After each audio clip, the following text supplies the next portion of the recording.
Hello दोस्तों, मैं लाल बाबू और आप देख रहे हैं मेरा यूट्यूब चैनल लाल बाबू स्टोरी।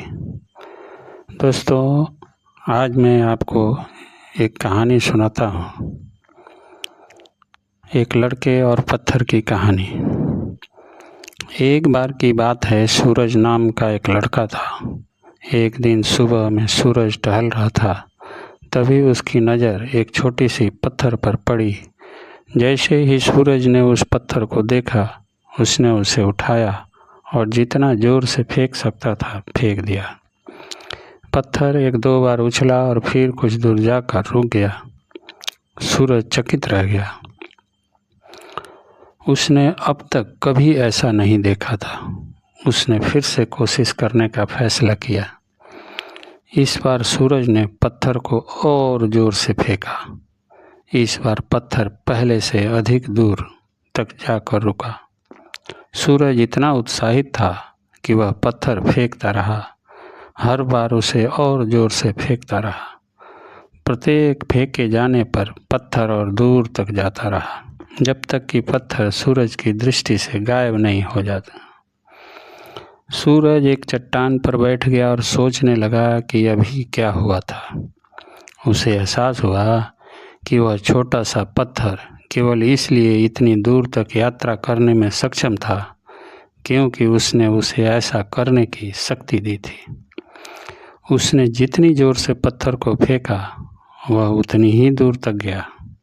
सूरज को एहसास हुआ कि यही सिद्धांत उसके जीवन पर भी लागू होता है। यदि वह महान चीज़ें हासिल करना चाहता है तो उसे खुद को ऐसा करने की शक्ति देनी होगी। उन्हें अपने लिए चुनौतीपूर्ण लक्ष्य निर्धारित करना होगा और फिर उन्हें हासिल करने के लिए कड़ी मेहनत करनी होगी। सूरज ने खुद से वादा किया कि वह अपने सपनों को कभी नहीं छोड़ेगा। वह कड़ी मेहनत करता रहेगा और खुद पर विश्वास करना कभी नहीं छोड़ेगा। वह जानता था कि यदि उसने ऐसा किया तो वह सब कुछ हासिल कर सकता है जो उसने ठाना है। दोस्तों, आप जो भी ठान लोगे उसे हासिल कर सकते हैं, बशर्ते आप खुद पर विश्वास रखें और कभी हार न मानें। आप जितनी मेहनत करेंगे उतना ही आगे बढ़ेंगे। अपने लिए चुनौतीपूर्ण लक्ष्य निर्धारित करने से कभी नहीं डरें। खुद पर विश्वास रखें और अपने सपनों को कभी न छोड़ें। दोस्तों, इसी कड़ी में एक दूसरी कहानी है। अलग सोचो, थिंक डिफरेंटली। एक आदमी बहुत गरीब परिवार से था। वह बहुत दिनों से नौकरी की तलाश कर रहा था, लेकिन उसे अपने शहर में नौकरी नहीं मिल रही। ऐसे में उसने दूसरे शहर में नौकरी तलाश करने का फैसला किया। उसने अगले ही दिन ट्रेन पकड़ी और दूसरे शहर की तरफ निकल गया। उसकी माँ ने एक टिफ़िन में रोटियां रख दी थी। वह आदमी इतना गरीब था कि उसके घर में सब्जी नहीं बनती थी क्योंकि सब्जियों के लिए पैसे नहीं थे। ऐसे में बस उसकी माँ ने रोटियां ही बनाई थी और उसको टिफ़िन में रख दी थी। जब उसका आधा सफ़र तय हो गया तो उसे भूख लगी। उसने टिफ़िन निकाला और रोटियां खाने लगा। जिस तरह से वह रोटियां खा रहा था, उसके आसपास बैठने वाले लोग उसे देख रहे थे। वह पहले रोटी तोड़ता, फिर टिफ़िन में घुमाता जैसे कि उस टिफ़िन में सब्जी हो, फिर निवाला बनाकर अपने मुंह में डालता। ऐसा लग रहा था कि मानो रोटी के साथ सब्जी भी खा रहा है। लोग उसे हैरानी से देख रहे थे। वह ऐसा क्यों कर रहा है, उन्हें समझ में नहीं आ रहा था। एक आदमी ने उससे पूछ ही लिया कि भाई, तुम्हारे पास में केवल रोटी ही है, तो तुम रोटी को घुमाकर मुंह में क्यों डाल रहे हो?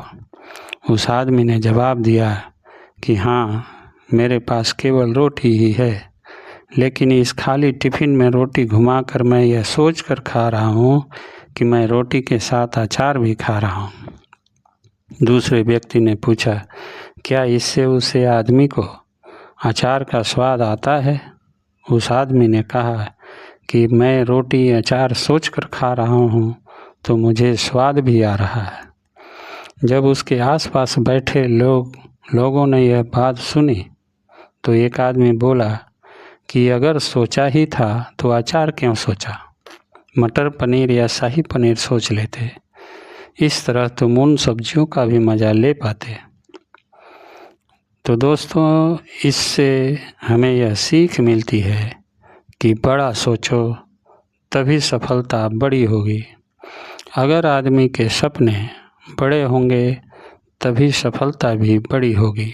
इसके लिए आदमी को बड़ा सोचना होगा। ज़िंदगी में अगर कुछ बड़ा करना है तो आदमी को अपनी सोच बड़ी रखनी पड़ेगी। अगर आदमी के सपने बड़े होंगे तभी सफलता भी बड़ी मिलेगी। लेकिन शुरुआत हमेशा छोटी से ही होती है। कहते हैं ना कि बूंद बूंद से समंदर भरता है। दोस्तों, कहानी कैसे लगी कमेंट बॉक्स में बताइएगा। अच्छी लगी तो दोस्तों चैनल को सब्सक्राइब कीजिए, लाइक कीजिए और शेयर कीजिए। धन्यवाद।